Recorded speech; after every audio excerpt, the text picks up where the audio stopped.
January 15th, part 1. It's 10 degrees today in Dallas, Texas. Mittens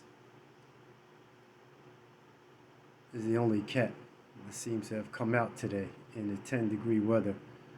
Perhaps she hasn't eaten in a while. She's braving these temperatures to hopefully get some food. And today, we have chicken again and dry food. The reason we have chicken is it doesn't freeze as fast as the canned food. So if I put the canned food out in 10 minutes, it would be frozen. But that's fine. We have chicken and dry food. Of course, the dry food is like eating, say, frozen cheese puffs. Probably a little crunchy and cold, but at least it's some sort of substance. As you can see, the snow's falling down. It's super cold. Feels great. Nice fresh air. It's killing the viruses, hopefully. It's getting rid of a whole bunch of nasty elements that are in the air that are making you sick. But now if you go outside, it's nice fresh air. You can breathe easy. And it feels very invigorating by just being out there in a nice cool weather. You can appreciate going back in the house once you've been outside for 10 minutes or 1 hour. So I'm out here on day 520. The actual day is 520 that I started keeping track. But I've been doing this for many years, taking care of the animal. But it's actually when I started keeping track of how much I started spending after a while.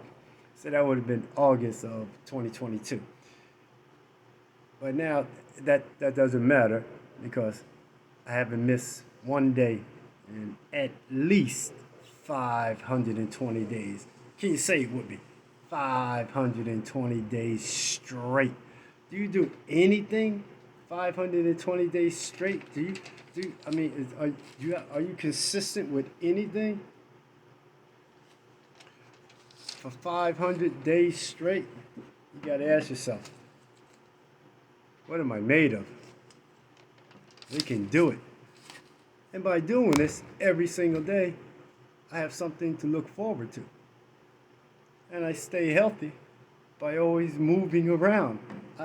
I have to go whether I don't want to go, or whether I think it's raining, or whether it's snowing, or whether it's 10 degrees. That's the beauty of it all. And it's not that the cats really depend on me. They depend on me, but they don't need me. They depend on I show up once in a while, but I'm sure they will be fine if I never showed up. I'm sure they can survive, even though it might be a little more difficult. But the fact of the matter is, they're natural. They're creatures. They live outside. They're not spoiled. They're not complaining. They're very happy when I show up and bring them food. And I'm happy to see them too. They run up to the truck, as you've seen, and Daddy, here comes the food truck guy. That guy got the food truck. So they're always happy to see me.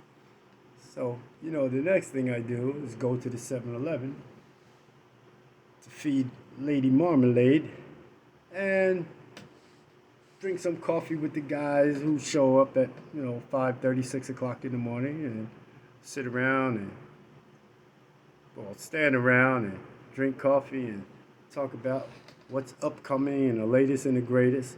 But on days like this, there's no one outside but me. It seemed as if I was the only one on the road. There were a few cars, of course, but as you can see, I'm going to head up to the 7-Eleven, see Lady Marmalade, see if she's around, see if any of my buddies are around. I doubt it, since their parking lot looks a little empty. Oh, well, that's fine. After this,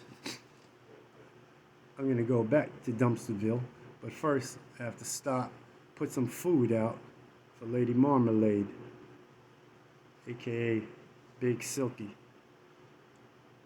I'll put it in a cardboard box so she can have something dry to stand on while she's eating. And then after that, we'll see who's here. Nobody's here, so I dropped the food off. I'm gonna backtrack over here to Dumpsterville, see if I can catch a couple more.